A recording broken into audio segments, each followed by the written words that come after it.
call John Plecnik. Hopefully that's correct. If I'm not, please correct me. Thank you, Chairman Young. Yes, it is John Plecnik, and also thank you to Vice Chairman Ritter, as well as Ranking Member Piccolo Antonio. Once again, my name is John Plecnik, good Slovenian name, and I'm here to testify personally, although I am an Associate Professor of Law at Cleveland State University and a Lake County Commissioner.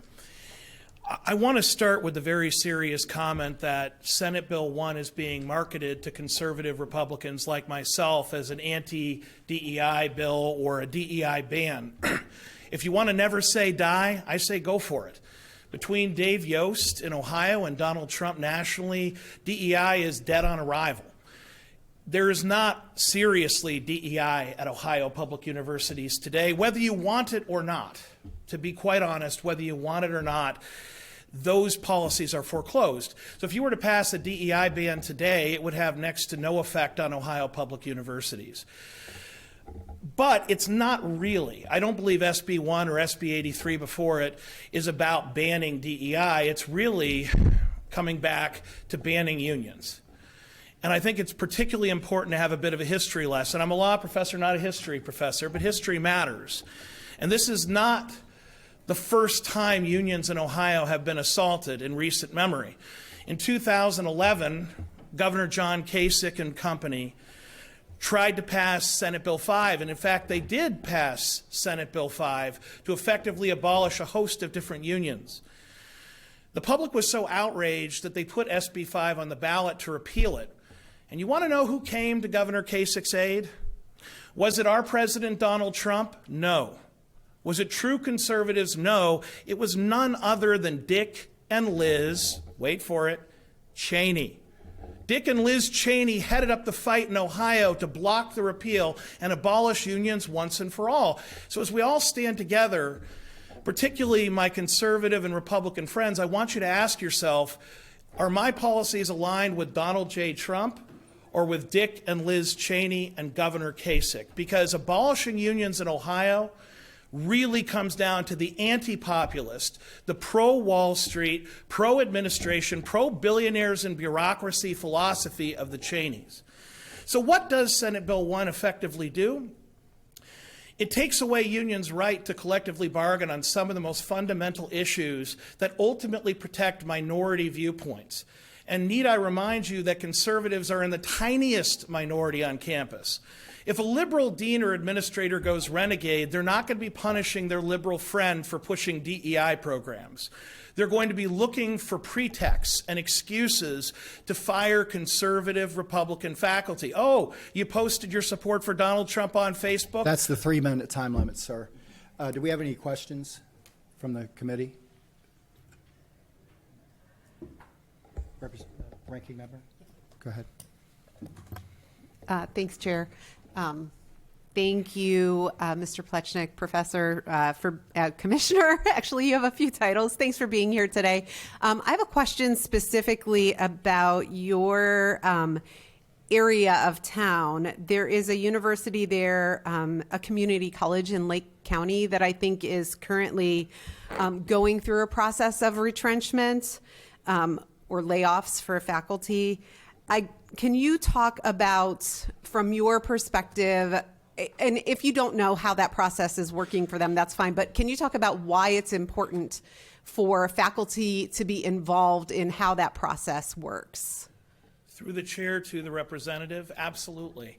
Lakeland Community College is particularly important to me, not just as a professor, but as a commissioner, because my colleagues and I appoint 6 of the 9 trustees. The governor appoints the other 3. And the initial proposal by administration at Lakeland was to terminate, lay off 30-some faculty. Unbeknownst to the administration, those faculty included the very same professors that were working on their accreditation issues, their OT 36 standards. If that layoff had gone through, as initially proposed, with no back and forth, no negotiation, Lakeland would have lost the very faculty members they needed to survive. I'm concerned that Lakeland would have closed had that layoff passed as initially proposed.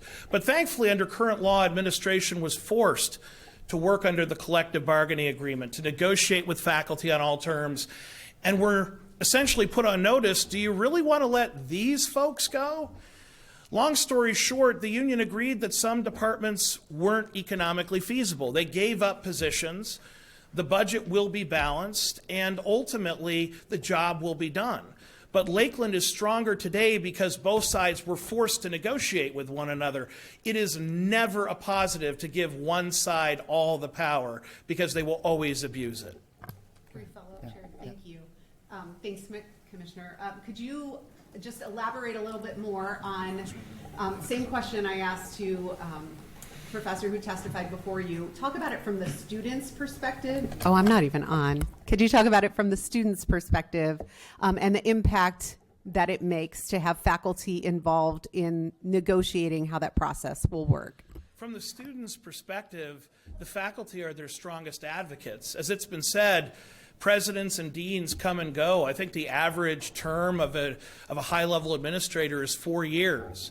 Faculty are the ones that grant the stability and experience to the students so that they can complete their PhD, they can successfully go through college. It's really the faculty who advocate for student organization, support, and scholarships, whereas all too often administrators are looking to build a building and stamp their name on it. If they fire faculty or they cancel scholarships, but they get their name on a building, well, they're immortal.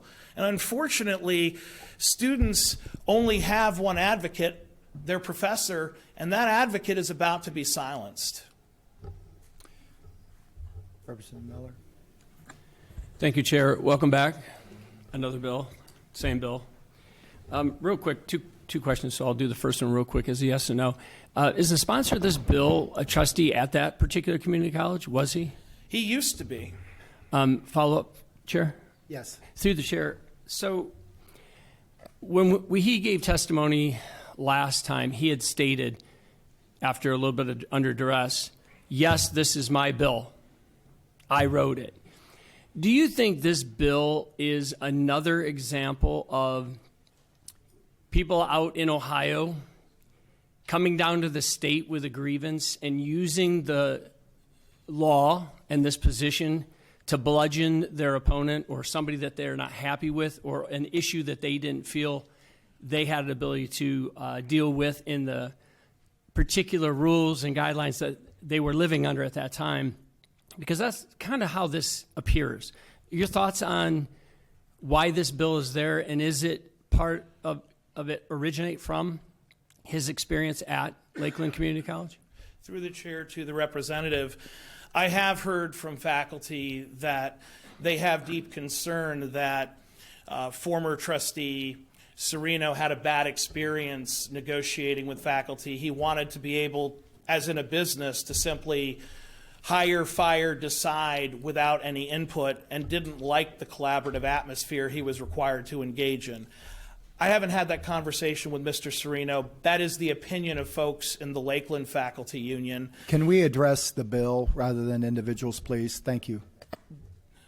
Once again, through the chair to the representative, I personally, my theory on where SB 1 came from is I think that a faculty member or an administrator at the University of Michigan probably wrote the bill because there'd be no greater way to damage Ohio State or Ohio's public universities. So I think it comes from the University of Michigan. Representative Abdullahi. You took my question. That was going to be my question. Are you- That was okay. going to be my question. No. Okay. No, sorry. I'm sorry. Thank you for coming in. Really enjoyed your testimony last time. Can you go into this piece of how Senate Bill 1 would affect professors with minority viewpoints, like the conservative professors, the libertarian professors, anyone who has a different view than the majority, how it would stifle their ability to teach freely, limit their free speech, and would promote grade inflation, like you mentioned? Through the chair to the representative, faculty, professors are meant to be gatekeepers in higher education. If you look at what students care about the most, it's their grades. That's a fact. And if faculty are concerned that they will have lower student evaluations, and in fact they will have lower student evaluations when they grade more harshly, and they know that they can be let go, they can be fired for having one bad sector of their evaluation form 2 years in a row, so low student evaluations 2 years running, you can be fired. Every professor will become Santa Claus, and the gift they'll give is deeply inflated grades. Now, ultimately, that will decrease the value of degrees in Ohio, across this entire state. Ultimately, that will hurt the students, but in the short term, getting an A makes you feel good. I think that's one of the biggest consequences. But to your direct question, how will it impact free speech? I think it's very telling that the Foundation for Individual Rights in Education, FIRE, arguably the most prominent conservative on-campus group for free speech, they've been litigating free speech cases for decades, has said they believe that large portions of this bill are unconstitutional and will worsen and weaken academic freedoms. Ultimately, if a professor can be fired on a pretext, every professor is going to be nervous about what they say. And I can speak from experience, no professor is more nervous about what they say on a liberal campus than a conservative professor. Yeah. Quick follow-up. Yes? Is it correct to say that not only will we be losing the quality of our universities, but we will be losing liberal professors and conservative professors? They'll both be leaving town if this bill passes? Through the chair to the representative, will be losing their perspective. And ultimately, this is what campus should be about. We should have debates like this on college campuses. And ironically, SB 1 will chill and in some cases ban those debates. This should be a campus debate, not a debate over law. We should be talking about free speech and the First Amendment and these controversial issues on campus. This should be moot court, mock trial. This should be a forum on campus. The fact that we're having to have this discussion now shows that some people needed to spend another year in college. Representative Williams. Thank you, Chairman. So at least part of your testimony I disagree with. I mean, you said you're known as the most conservative professor in Ohio. I would disagree. I know some more conservative professors, but that's just my personal opinion. I've had some great conservative professors at UT Law.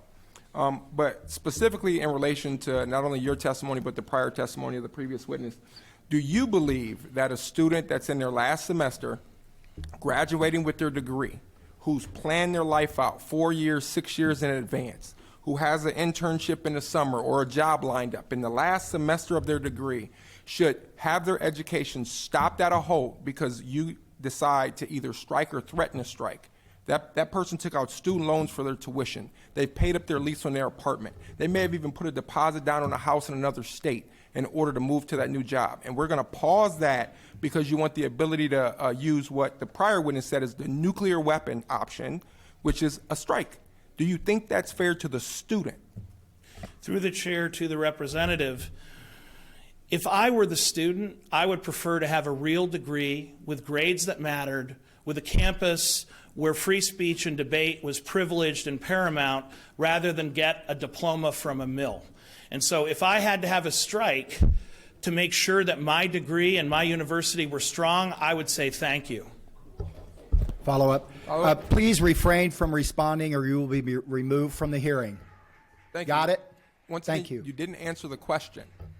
Do you personally believe it's fair to the student that is having their career stopped at a halt because you decide to strike or want the threat of a strike as a nuclear option, ending their chance at either an internship, a job? Do you personally believe that that's fair to the actual student? Yes or no? Through the chair to the representative, I think it's only fair to the student to give Yes them or a no? strong university. It's a yes or no. Yes or no? Yes, I want strong Okay, thank you very universities. much.